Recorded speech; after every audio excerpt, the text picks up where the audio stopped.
Imagine waking up in a world where traveling 10 miles feels like a full day's work, where dusty roads stretch endlessly, horses pull heavy carriages, and the idea of driving your own vehicle seems like something only the wealthy elite could ever dream of. Now imagine someone standing in that world, but seeing something completely different. Seeing a future where everyone, teachers, farmers, factory workers, mothers, students, could move freely. A world where travel wasn't a burden, but a gateway to opportunity.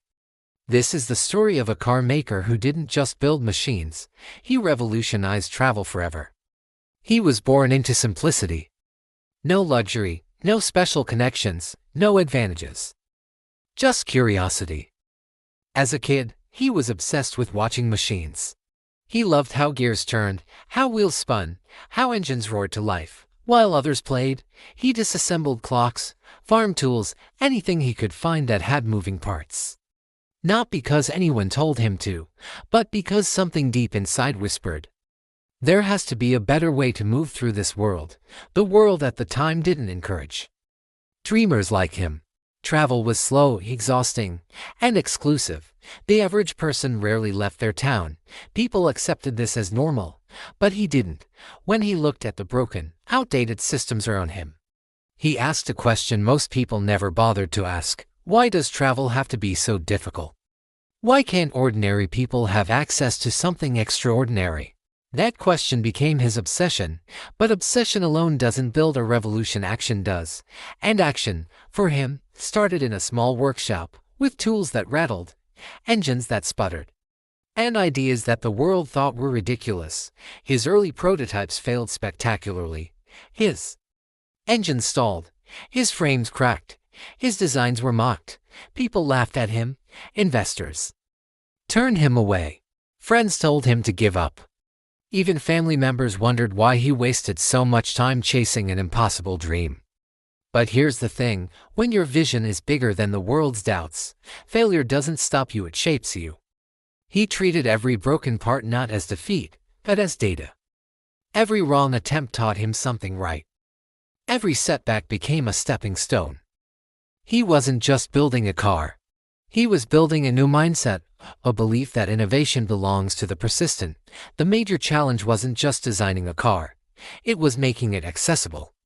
The wealthy already had fancy automobiles, fragile machines, handcrafted at high cost, unreliable on rough roads. He wanted something different, something sturdy, something simple, something affordable.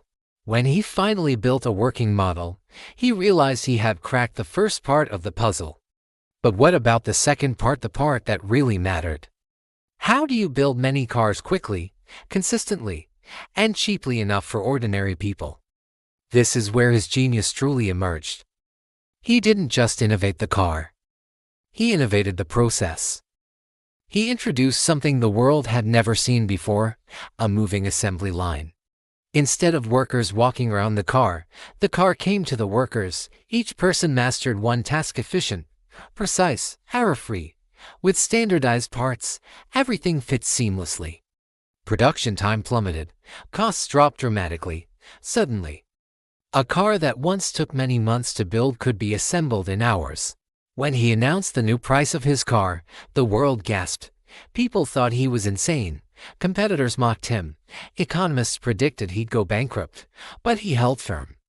Because his mission wasn't to be the richest, it was to empower the most people.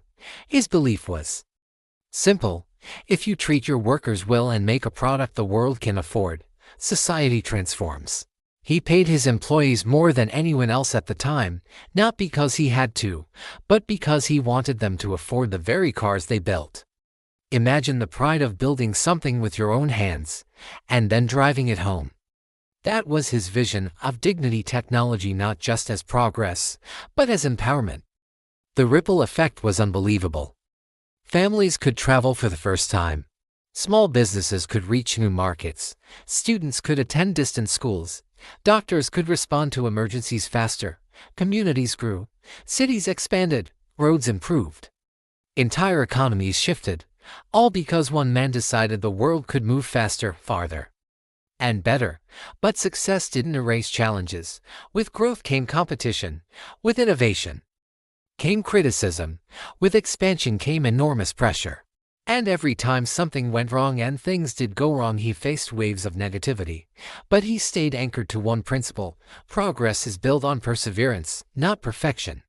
His legacy wasn't just the car, it was the idea that progress belongs to everyone, that innovation isn't reserved for the wealthy or the privileged, that a dream, no matter how impossible it seems, can reshape the world when paired with relentless action. And here's the lesson for you: the world you want to create won't come easy. Your ideas will be doubted. Your goals will be questioned. Your vision will be misunderstood. But if you choose to persist, if you choose to push through the noise, if you choose to believe when others don't, you can build something that changes not just your life, but the lives of millions. You don't need permission to chase your dream. You don't need validation to start. You don't need perfection, only persistence, like the car maker who revolutionized travel. You too can change your industry, your community, your world. Greatness is not a gift, it's a grind. It's built through effort, discipline, resilience, and the courage to think differently. Now, if this story ignited something in you, if it reminded you that your dream is worth fighting for, then don't let this moment pass. Hit that like button to let the algorithm know you want more stories that push you forward. Share this video with someone who needs motivation right now. And subscribe to the channel so you never miss a powerful story that could shape your mindset and fuel your journey. You have a vision. You have potential. You have the power to build something extraordinary. Don't just watch greatness, create it. Don't just dream it, drive it. And remember, the road to your future isn't found, it's built. And it starts with one step, one idea, one moment of courage. Let this be that moment.